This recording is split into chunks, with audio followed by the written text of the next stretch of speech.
So today, Small Business Saturday, which for me actually begins my countdown to a break because this time of the year, I mean, it really actually starts in August and ends on December 24th and gets progressively more insane with each passing day. And so, Small Business Saturday is the beginning of insane to the nth degree, and then it just keeps going from there right up until Christmas Eve. And so this is awesome day for sales and all of the things for, the soap world and all the jazz, but also again, countdown to my break. So double whammy of awesome for me today. And before I tell you what we're doing today, hello, I am Mrs. Soap and Clay. Let's make stuff.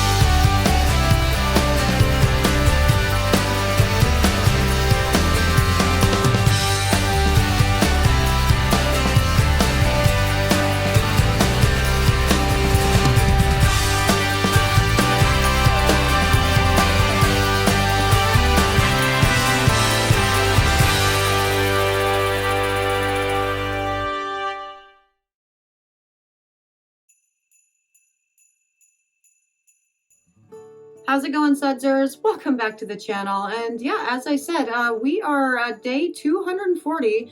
It's Small Business Saturday, which is cool. So on the website, tons of big sales, which is awesome. In the store, tons of big sales, which is awesome. And this is the first year because, COVID and all the things that we don't really get to do Small Business Saturday the way that we used to. And that's really unfortunate and not a lot of fun.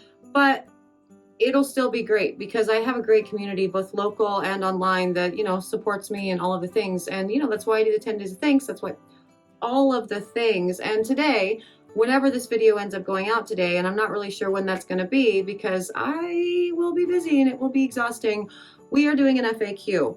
And that's awesome because we actually haven't done an FAQ in a while. I planned on doing one on Thanksgiving Day, but it didn't work out with 10 days of thanks and 12 days of Christmas. And yes, so we are doing an FAQ today. Now, in today's FAQ, we will be talking about all manner of things, actually. And so we should actually just get to the FAQ and start talking about them there. And we will, learn some stuff, chit chat, whatever.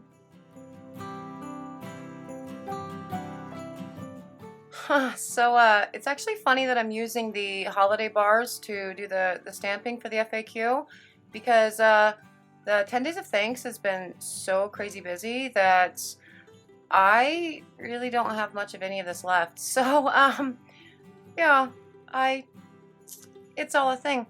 But yeah, so what is natural soap? That is an interesting question and one that I get all of the time. Like all of the time. It's a very crazy thing how often I get asked that question. And, short answer is, for me, it's nothing. It means nothing. Because here's the thing. In the United States, the term natural is not actually regulated. So it can mean literally anything.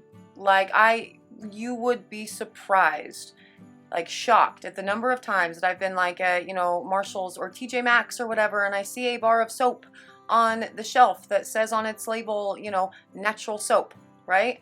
And I turn it around and I look at the ingredients list, and not only is it not like, made like, normal actual soap, cold process and all that jazz, it has synthetic detergents in it, synthetic bubblers. And it's like, that's not natural at all, but they can get away with it because in the United States, again, it's not regulated. So you can slap that on almost anything.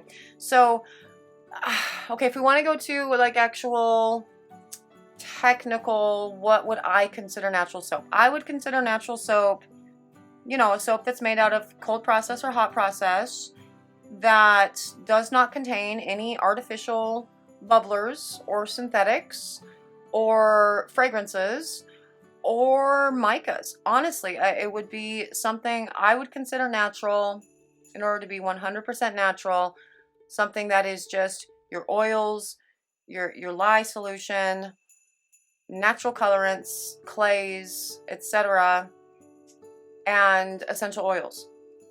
That would be my definition of natural. Now, do I make natural soaps? That's not the majority of my line. No, I do not make natural soaps for what I would consider natural for the majority of my line. I would say they're 95% natural, right? Because essential oils, yes, but also I use fragrance oils. I like fragrance oils. They're fun. And even if I were not using a fragrance oil in a soap, I almost always use micas. Now, micas are naturally derived, but that's not the same thing as being natural. So for my definition on natural, I could never say my line is natural because again, that had some micas in that, and so does that. It's delightful.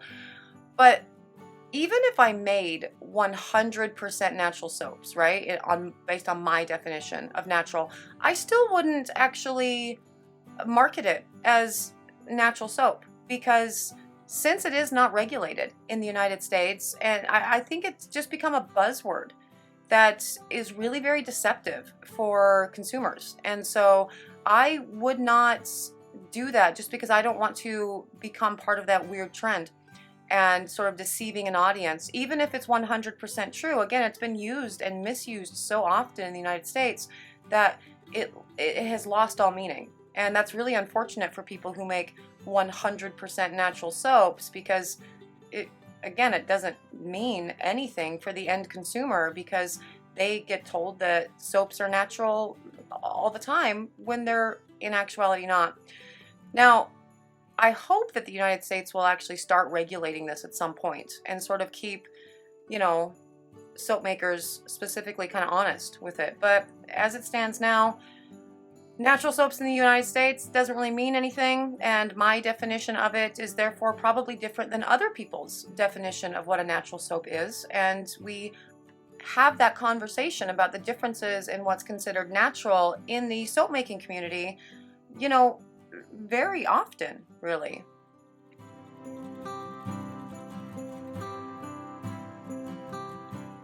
Oh my gosh, and these cute little lotion bars and the lotion sugar scrubs as well. So each of those in the cool little gift sets that again, I'm running on fumes actually opening up the shop today. It's actually kind of scary, but all good things. Anyway, straining a lye solution. So I get asked that question a whole lot. And I mean, you've seen me strain lye solutions before, sure. Like when there are big clumps of stuff in my lye from either using like soap nuts or, the different, whatever. Every once in a while I will strain my lye solution, but you have also seen me just as often dump in a lye solution with weird kind of interesting bits still floating around in it. And so to that, do I think you should strain your lye solution? No, I see no point to it. And people are very, very concerned about it. They're, what if there's a lye pocket and then it will burn someone and it's all a thing? And it's like, well, A, that's not the way the chemical process works, right? Like even if there were a pocket of lye, as long as your lye solution and your oils are all, measured appropriately, it still all comes out, in the saponification. But two, you are taking a stick blender or a whisk or something to this oil and, lye solution mixture, right? And you are beating the bejesus out of it for a not insignificant amount of time, depending on whether you're hand mixing or, stick blending. And I cannot fathom how a chunk of lye would remain intact in a little chunk of lye after all of that mixing. Like that makes none sense to me logically. And so, I mean, For me personally, no, I don't think that it's necessary to strain your lye. If you feel more comfortable straining your lye, then yeah, I mean, strain your lye. Do the thing. That's obviously, you should work at your own comfort level, and if that makes you feel better and that's part of your process, do the thing. But in reality, you know, as far as the actual mixing and all of the, you know, breaking apart of all the fatty acid chains, and you are, you know, upsetting the alkali solution in the process, it's breaking down to find its fatty acid chain so it can saponify. I don't see it as any different than, you know, putting on your favorite jersey for every football game that you haven't washed all season long, and you won't do so until the team loses, right? Like, it's not, I think it's just a superstition thing, and if that's cool, I mean, do that. Everybody has their own process for doing soaps, so if that makes you feel better with the process, yeah, do the thing. It takes no extra time, and it's just one more dish that you have to wash, so it's, you know, again, whatever makes you feel better. As far as actually needing it, no, it's not. It's not necessary. But we all do a lot of things in soap that isn't necessary. You know, it's not necessary to spritz the top of your bar with rubbing alcohol so you don't develop soda ash, because soda ash in and of itself is not dangerous. It's just an aesthetic thing. So that's not necessary. Do I do that for every single soap? You bet, because I don't like soda ash. So it's the same concept. It's completely not necessary, but it's still something that I engage in. Now with the lye thing, it's completely not necessary, and I don't engage in it, but that doesn't mean that, you know, you can't in your soaping. Do your thing. Whatever your comfort level in life is, you should do that, because, you know, it's part of the fun soapy journey, and if that becomes something that you are very concerned about, then eliminate that concern forever. But, you know, chemically speaking, it's not an issue. Everything all comes out in the mix, and it's all fine.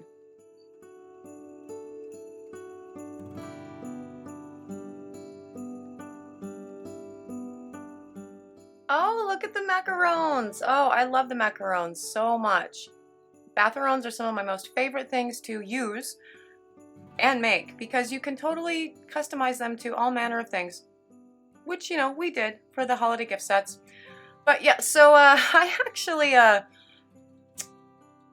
weirdly, this whole why do you eat in videos question became a frequently asked one, and is trending in my life right now in really big and confusing ways, right? Because, like,